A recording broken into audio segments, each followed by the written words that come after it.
দক্ষিণ এশিয়ার পরিমণ্ডলে ভারত ক্রমেই আধিপত্য হারাচ্ছে। শ্রীলঙ্কা, নেপাল, ভুটানের সাথে ভারতের দূরত্ব ইতোমধ্যে স্পষ্ট হচ্ছে।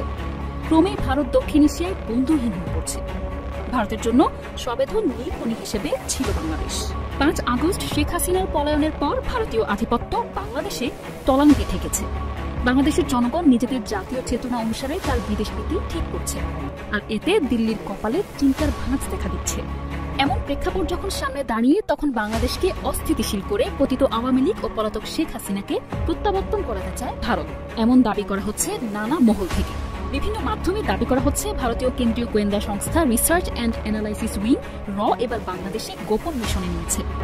বাংলাদেশকে নিয়ে ভয়ঙ্কর মিশনে নেমেছে ভারত। দেশটির কেন্দ্রীয় গোয়েন্দা সংস্থা বাংলাদেশের 300 মানুষকে হত্যার পরিকল্পনা করেছে। এছাড়া নানা অজুহাতে পরিকল্পিতভাবে আন্দোলন বিক্ষোভ করিয়ে আগামী 26 মার্চের মধ্যে বাংলাদেশে চরম নৈরাজ্যকর পরিস্থিতি সৃষ্টি করতে চায় দিল্লির বুকে চলা তুষের দহন আর থামছে না। শেখ হাসিনা নেই, তবুও বাংলাদেশ আছে, এটা ভাবতেই হয়তো মোদী প্রশাসনের গা শিউরে ওঠে। প্রধান উপদেষ্টার আমন্ত্রণে 4 দিনের সফরে বাংলাদেশে আছেন জাতিসংঘের মহাসচিব আন্তোনিও গুতেরেস। তার এই সফরকে কেন্দ্র করে শুরু হয়েছে নানা ধরনের আলোচনা।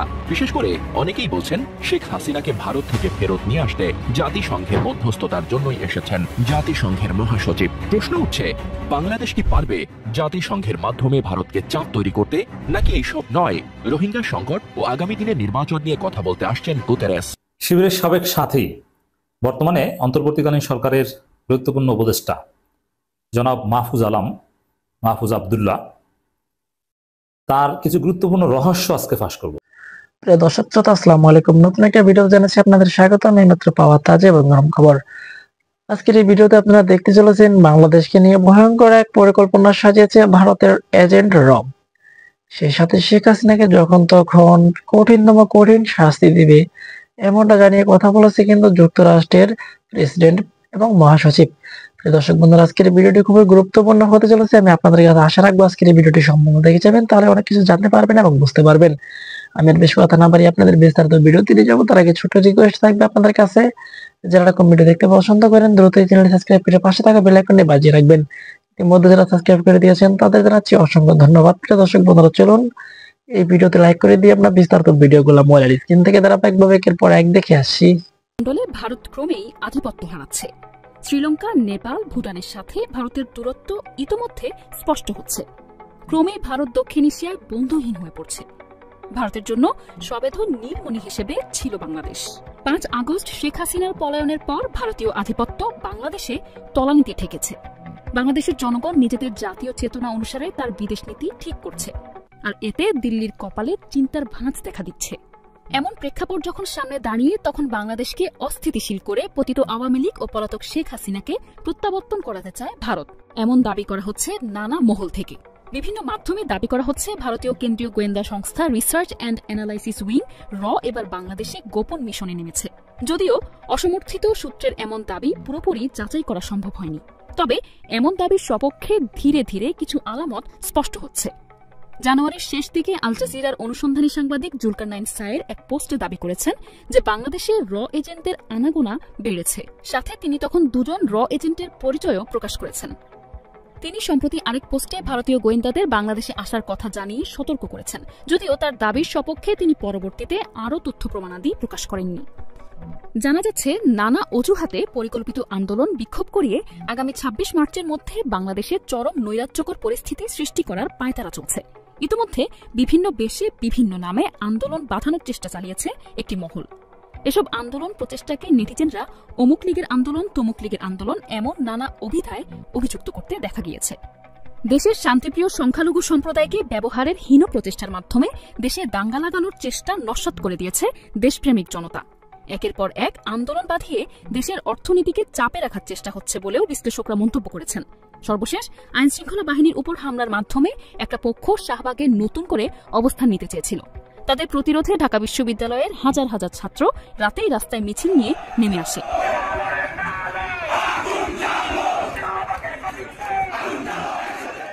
এভাবে পাল্টা পদক্ষেপে ছাত্ররা দখলে নেয় শাহবাগ চত্বর। এদিকে একাধিক অসমর্থিত সূত্র দাবি করেছে ভারতীয় গোয়েন্দারা বাংলাদেশে হাই ভ্যালু টার্গেট কিলিং এর কোভার্ট অপারেশনে নামতে পারে, যদিও এমন তথ্য পুরোপুরি যাচাই করা সম্ভব হয়নি।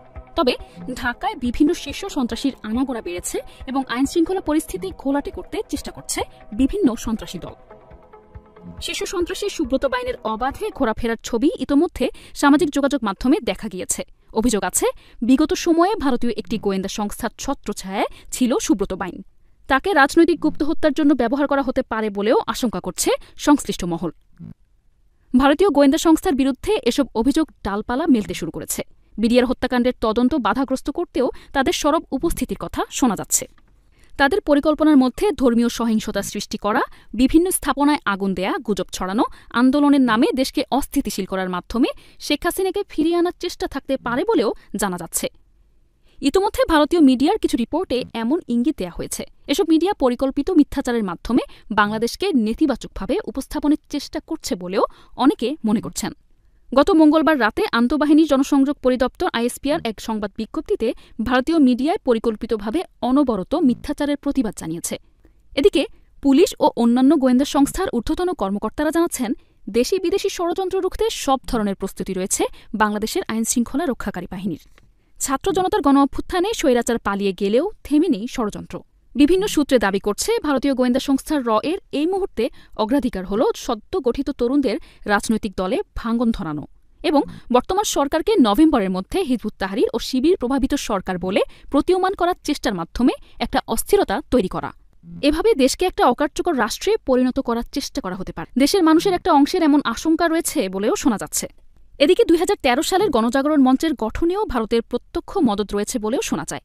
2013 সালের টাইমস অফ ইন্ডিয়ার পরপর দুইটি প্রতিবেদনেও এমন ইঙ্গিত উঠে এসেছে।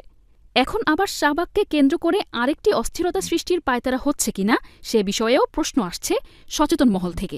প্রধান উপদেষ্টার আমন্ত্রণে 4 দিনের সফরে বাংলাদেশে আছেন জাতিসংঘের মহাসচিব আন্তোনিও গুতেরেস। তার এই সফরকে কেন্দ্র করে শুরু হয়েছে নানা ধরনের আলোচনা।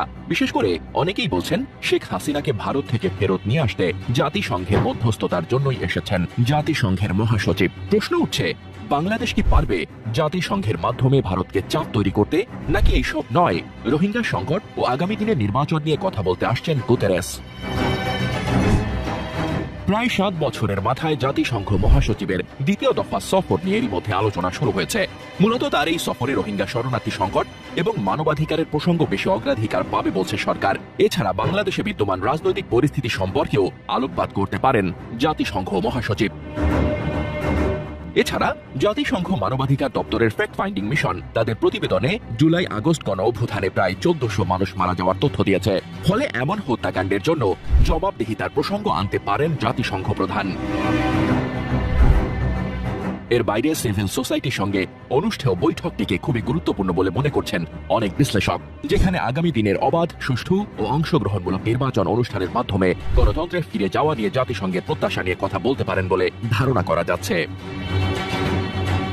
জাতিসংঘের মহাসচিবের বাংলাদেশ সফর এই মুহূর্তে রাজনীতির কি সমীকরণ তৈরি করবে তা নিয়ে আন্তর্জাতিক সম্পর্ক বিশ্লেষক অধ্যাপক ডক্টর ইমতিয়াজ আহমেদ বলেন, উনি আসছেন, আমি মনে করি একটা সুযোগ তৈরি হয়েছে তার সাথে আলোচনা বসা, বড় আকারে আলোচনা বসা, যেহেতু আমেরিকা বড় আকারে জাতিসংঘ থেকে সরে দাঁড়াচ্ছে এবং সে সরে দাঁড়াচ্ছে সেটা পরিষ্কার। সে অলরেডি WHO থেকে বার হয়ে গেছে, এমনকি হিউম্যান রাইটস কাউন্সিল সেখান থেকেও বার হয়ে গেছে। এবং আমি মনে করি যেভাবে কথাবার্তা হচ্ছে, যারা এটা নিয়ে কাজ করেন তারা অলরেডি বলছেন ইউনিসেফ, ইউনেস্কো এগুলো থেকে হয়তো সে উইথড্র করবে। এই জায়গায় বোঝা যাচ্ছে যে একটা বড় প্রেশার পড়বে রোহিঙ্গাদের যেই বাজেটটা প্রয়োজন, তারা যেহেতু এখানে থাকছে, সেই জায়গায় ওই ডেফিসিটটা, যে গ্যাপটা হবে, সেই গ্যাপটা কিভাবে পূরণ করা হবে, এটাই হওয়া উচিত মূল আমাদের আলোচনা। সেক্রেটারি জেনারেল যেহেতু ওনার অনেক পরিচয় আছে, অনেক দেশের সাথে সম্পর্ক আছে, তার অফিস এই যে গ্যাপটা হবে সেই গ্যাপটা পূরণ করতে পারবে কিনা এবং কিভাবে পারবে। এবং আমাদের দিক থেকে হোমওয়ার্ক করা দরকার। অনেক কস্ট আছে যেখানে কস্ট কাটিং করা যায় কিনা, মূল একেবারে যেই নেসেসিটি দরকার, যেটা না হলেই হবে না, সেই হিসাবটা বার করা দরকার। তারপর পরের হিসাবগুলো আনা যেতে পারে। শিবিরের সাবেক সাথী, বর্তমানে অন্তর্বর্তীকালীন সরকারের গুরুত্বপূর্ণ উপদেষ্টা জনাব মাহফুজ আবদুল্লাহ, তার কিছু গুরুত্বপূর্ণ রহস্য আজকে ফাঁস করব। তিনি একজন সাবেক শিবির হয়েও জামাত শিবিরের বিরুদ্ধে একটা মেগা প্রজেক্ট হাতে নিয়েছেন, পরিকল্পিতভাবে ঠান্ডা মাথায় জামাত শিবিরের বিরুদ্ধে প্রোপাগান্ডা চালিয়ে যাচ্ছেন, জামাতকে ডিমোরালাইজ করে যাচ্ছেন শুধুমাত্র তার ব্যক্তিগত রাজনৈতিক আত্মপ্রতিষ্ঠার জন্য। জামাত যুদ্ধাপরাধে সহযোগী ছিল, শাহবাগীরা যে কথা বলতো মাহফুজ সেই কথা বলছে। এমনকি আপনি অবাক হবেন, রহস্যটা কি? এই যে এটিএম আজহারুল ইসলাম এখনো মুক্তি পাচ্ছে না এবং জামাতের নিবন্ধন এখনো ফিরে পাচ্ছে না, এগুলোর পেছনে কলকাঠি নাড়ছে এই মাহফুজ আলম। অতএব মাহফুজ এখন শাহবাগীদের প্রোটেক্ট করতে নেমেছে সরকারি পোস্ট পজিশন হোল্ড করে।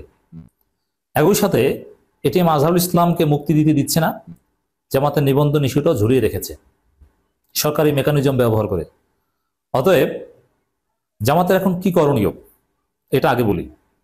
জামাতকে যদি রাজনীতিতে টিকতে হয় এবং জিততে হয়, মাহফুজের বিরুদ্ধে এখন সোচ্চার হতে হবে। সাবেক শিবির সাবেক সাথী এই বলে মাহফুজকে মোটেও ছাড় দেওয়া যাবে না। ঢাকা বিশ্ববিদ্যালয় শিবির মাহফুজকে কঠিন জবাব দিয়েছে, কিন্তু দেখেন মাহফুজ বারবার ধরা পড়ে, কিন্তু তারপর আবারও নতুন নতুন প্রোপাগান্ডা সামনে আনে, মানে পেছনের বিষয়টা ধামাচাপা দেওয়ার জন্য নতুন অভিযোগ। কাম কাজ নাই, গুরুত্বপূর্ণ মন্ত্রী, অনেকগুলো মন্ত্রণালয় সামলান, রাতে ঘুমান না, স্ত্রীকে সময় দেন কখন? এবাদত বন্দিকে তো লাগে না, বিয়ে করেছে জামাত পরিবারে, কিছুটা আমল আখলাক তো দরকার আছে। গভীর রাতে উঠে ফেসবুক পোস্ট দেন, তাহলে দাপ্তরিক কাজ মন্ত্রীর কাজ করেন কিভাবে? আবার এনসিপি ডিফ্যাক্টো লিডার এবং এনসিপির রাজনীতির প্রতিষ্ঠার জন্য এই জামাত বিরোধিতা তার বড় প্রজেক্ট। দর্শক, উদ্ভট অনেক কথা বলছে যেগুলো হাস্যকর, যেগুলো মিথ্যাচার, নিতান্তই মিথ্যাচার। কি ধূর্ত এই মাহফুজ, ওকে আমি এখন বলি মাহফুজ জিয়া। মারাত্মক পরিমাণে একটা বাটপার টাইপের ছেলে এই মাহফুজ জিয়া। কি করণীয় জামাতের? ইনকিলাব মঞ্চের শরীফ হাদি যেটা বলেছেন না আমার বন্ধু, শাহবাগ নিয়ে যারা রাজনীতি করতে চাইবে আবার ওদের জিপ টেনে ছিঁড়ে ফেলতে হবে। প্রতীকী অর্থে এই মাহফুজ জিয়ার জিপ টেনে ছেড়ে ফেলতে হবে।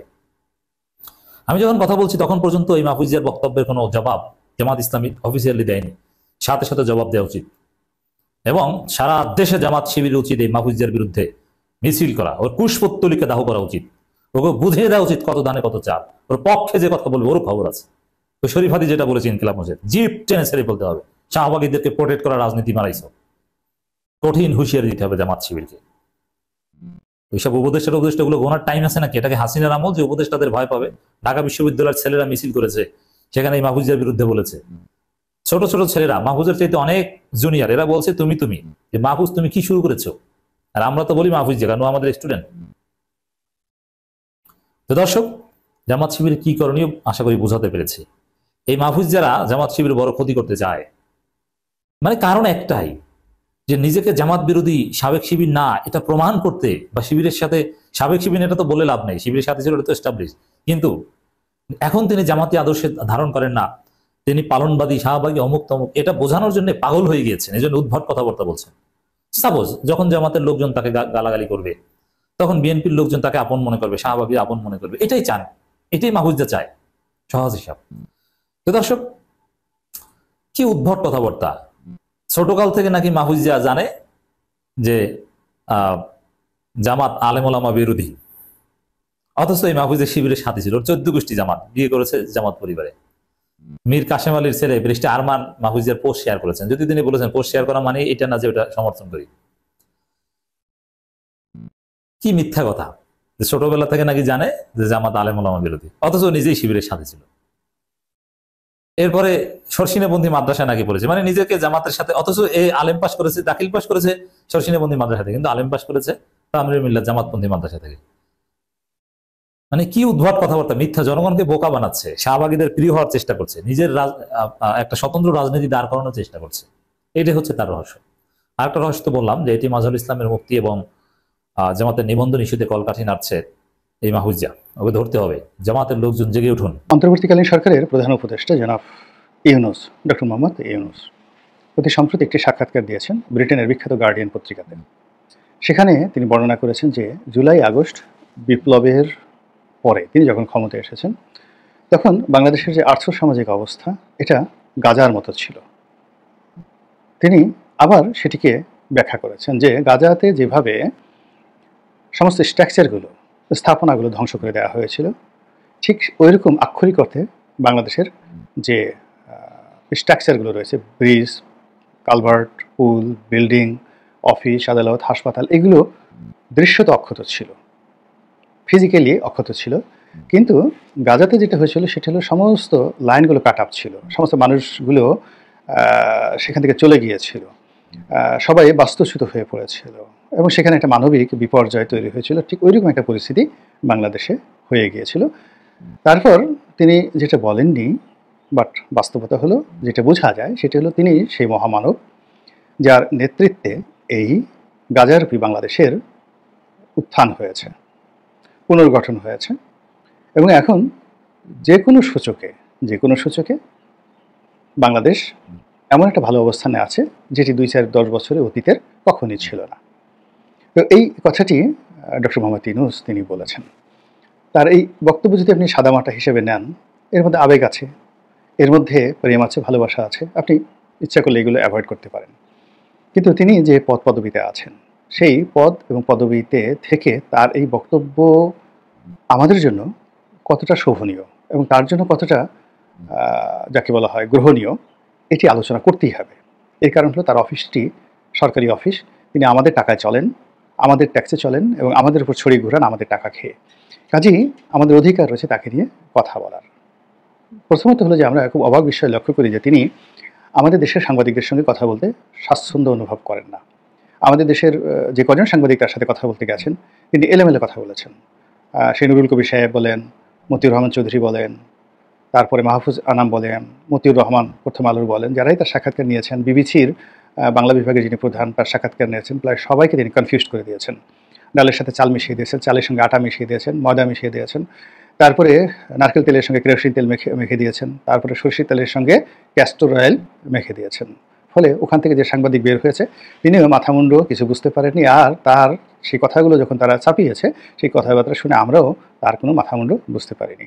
এবং কিছু কিছু ক্ষেত্রে তাকে মনে হয়েছে, আহা, মানুষ এত সরল হতে পারে, এত সহজ হতে পারে, এত শিশু, দেব শিশু, এত সুন্দর করে তিনি গটগট গটগট করে সব কথা বলে ফেললেন। আবার কিছু কিছু ক্ষেত্রে তিনি মেজাজ হারিয়ে ফেলেছেন, কিছু কিছু ক্ষেত্রে তিনি ভুল তথ্য দিয়েছেন। যেমন বিবিসির সাংবাদিককে তিনি বলেছেন, বিবিসি বাংলা সাংবাদিককে তিনি বলেছেন যে অনেকটা মেজাজ হারিয়ে ফেলেছেন। যখন বলা হলো যে আইন শৃঙ্খলার তো অবনতি হয়েছে, তিনি বললেন যে এটা আপনি কোথায় পেলেন? আমার কাছে যে তথ্য আসে, উপাখ্যান আসে, ডাটা আসে, তো সেই তথ্য উপাত্ত মতে অতীতে যে কোনো সময়ের সাথে তো আইন শৃঙ্খলার অবস্থা ভালো। আপনাকে মন্দ বলেছে কে? গত বছর যে কয়টা ধর্ষণ হয়েছে, যে কয়টা খুন হয়েছে, তার চেয়ে এই বছর কম হচ্ছে। তো আপনি কথা কেন বললেন? এখন সেই ভদ্রলোকের কাছে তো রাতারাতি ডাটা ছিল না, তথ্য ছিল না, উপাত্ত ছিল না, এক। দ্বিতীয়ত বিবিসির যে সাংবাদিক তিনি বয়সে তরুণ, তিনি নুরুল কবির সাহেবের মতো এরকম ঘাড় বেঁকা প্রকৃতির মানুষ না যে তিনি কাউন্টার জবাব দিবেন যে 133টি যদি ডিনামাইট কোথাও সার্চ করা হয়, সেই ডিনামাইট চার্জ যে ক্ষয়ক্ষতি হবে, একটা অ্যাটম বোমার যে ক্ষয়ক্ষতি, কেমন পর্যন্ত ডিনামাইট চার্জ করলে একটা অ্যাটম বোমার ধারে কাছে যেতে পারবে না। এখন এই সরকারের আমলে যে সকল মব জাস্টিসগুলো হচ্ছে এবং এক একটা মব জাস্টিস আইন শৃঙ্খলার যে অবনতি হচ্ছে, এরকম 1 লক্ষ ধর্ষণ করলে বা 1 লক্ষ ডাকাতি করলেও এরকম একটা মব জাস্টিস বা মব ডাকাতির সমতুল্য হবে না। এই কথাটা কিন্তু বিবেচিত সেই সাংবাদিক তাকে বলতে পারেননি। এনিওয়ে তিনি দেশি সাংবাদিক যারা রয়েছেন তাদের সঙ্গে কথা বলতে স্বাচ্ছন্দ্য অনুভব করেন না, অনেক ক্ষেত্রে মেজাজ হারিয়ে ফেলেন, অনেক ক্ষেত্রে যাকে বলা হয় এলোমেলো কথাবার্তা বলেন এবং কোনো অবস্থাতে তিনি স্বতঃস্ফূর্তভাবে হাসেন না, একটু হাসেন না। কিন্তু দেখা গেল যে বিদেশি কোনো সাংবাদিক, সেটা ভারতে হিন্দু পত্রিকা হোক, পাকিস্তানের ডন হোক, টেলিগ্রাফ হোক, নিউ ইয়র্ক টাইমস হোক, কিংবা অন্য যে কোনো বিদেশি সাংবাদিক আসার সাথে সাথেই তার মধ্যে এক ধরনের প্রচণ্ড রকম যাকে বলা হয় তৃপ্তি চলে আসে, ভালো লাগা চলে আসে, প্রেম চলে আসে। তার হাসি, তার কথার ধরন, প্রকৃতি সব কিছুই যেন মানে উদ্ভাসিত হয়ে যায়। পৃথিবীর সবচেয়ে মহাজ্ঞানী মানুষ যেভাবে কথা বলেন, সবচেয়ে সফল মানুষ যেভাবে কথা বলেন, ঠিক সেইভাবে তিনি পয়েন্টটি পয়েতে বিদেশিদের সঙ্গে, সাংবাদিকের সঙ্গে কথা বলেন। এবং সেই অর্থে এই যে টেলিগ্রাফের সাংবাদিককে তিনি বলছিলেন যে বাংলাদেশ গাজার পর্যায়ে পৌঁছে গিয়েছিল, ঠিক ওরকম একটা কনফিডেন্স নিয়ে তিনি এটা বলেছেন। তো কাজেই এটা কোনো বাংলাদেশি সাংবাদিকের সঙ্গে তার সাক্ষাৎকার ছিল না। কাজে গাজা বলতে যে জিনিসটা বোঝায় সেটি হলো গাজাতে যারা অপকর্ম করেছে, গাজাতে যারা অপকর্ম করেছে তারা ইহুদি, তারা ইসরায়েলি সৈন্য এবং পৃথিবীর সবচেয়ে ঘৃণিত লোকজন। আর আমাদের এই সমাজে জুলাই আগস্ট বিপ্লবের সময় যে গুলাগুলি হয়েছে, যা কিছু হয়েছে, এর সবই আইন শৃঙ্খলা রক্ষাকারী বাহিনী করেছে। পুলিশের গুলিতে লোক মরেছে, আনসারের গুলিতে লোক মরেছে, সেনাবাহিনীর গুলিতে, বিজিবির গুলিতে লোক মরেছে, ছাত্রলীগের গুলিতে লোক মেরেছে, তিনি সবাইকে ইন জেনারেল ইসরায়েলি ইহুদিদের পর্যায়ে ঠেলে দিয়েছেন। এটা হলো একটা। দ্বিতীয়ত হলো যে আমাদের বাংলাদেশে যে আপামর সাধারণ জনগণকে তিনি গাজাবাসী উদ্বাস্তুদের সঙ্গে তিনি তুলনা করেছেন।